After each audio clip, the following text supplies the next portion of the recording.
Ladies and gentlemen, dear colleagues, thank you for inviting me to address you by means of this video message on the occasion of your annual meeting and also the anniversary of launching the Principles for Sustainable Insurance in the context of the Rio+20 summit last year in Brazil. Since we launched that Principles for Sustainable Insurance initiative last year, almost 60 companies have become signatories and partners in this initiative, easily doubling the number of the original launching partners, and the prospects for 2013 look very bright that we may have many more partners joining us this year. This will make PSI probably the largest collaborative initiative between the United Nations and the insurance industry, and this is very timely. Increasingly, in a world that is challenged both by economic, environmental and social challenges, public policymakers, the public, societies, economists are looking for greater scope for collaboration between governments and the private sector and the marketplace. As we seek to address the challenges of climate change, of loss of ecosystem services, of pollution, and the search for new instruments, market-based instruments that will allow us to move our economies towards a pathway where the transition towards a greener economy, a more sustainable economy become practicable and real, we need your input and your support. While the Principles for Sustainable Insurance seek on the one hand to provide a framework for the insurance industry to look at its own portfolio, its own role and its own products, it is also very much an engagement point for us in the public policy sector to seek your inputs, your guidance, your ideas, and also the conditions under which new products, for example in the insurance market, may assist us in trying to address challenges such as global warming, be it in terms of mitigation, adaptation measures, or the broader sustainable development agenda. In the United Nations family, beginning with the Secretary General and the Global Compact, but also with the Principles for Responsible Investment, the UNEP Finance Initiative, and many of the associated interfaces that today exist between private sector actors and the United Nations system,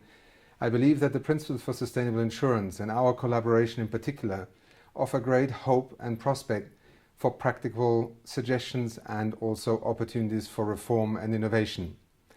We count on the insurance sector to facilitate markets to evolve, to also provide a platform on which investments can take place that in the absence of an adequate range of insurance products and services may never materialize.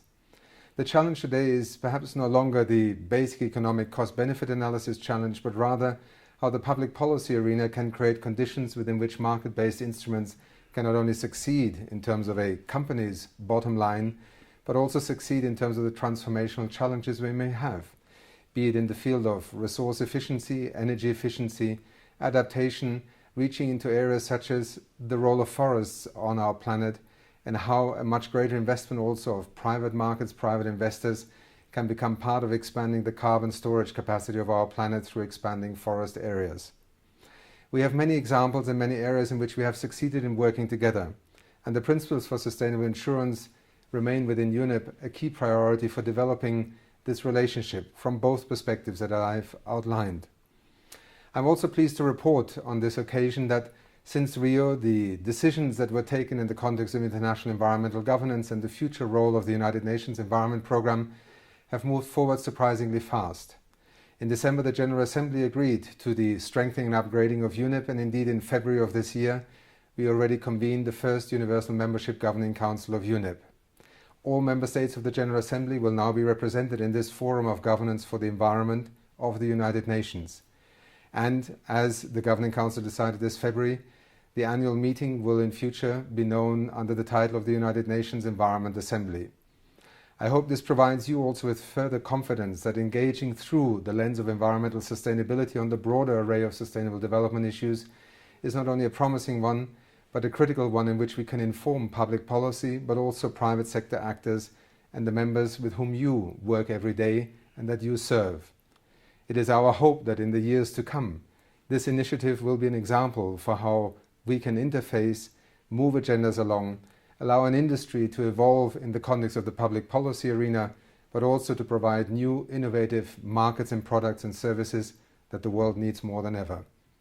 Thank you once again for providing me this opportunity to address you, and I wish you a very successful meeting and look forward to an intensifying and successful cooperation between our two worlds, if I may call them, that at the end of the day belong to one world, our planet.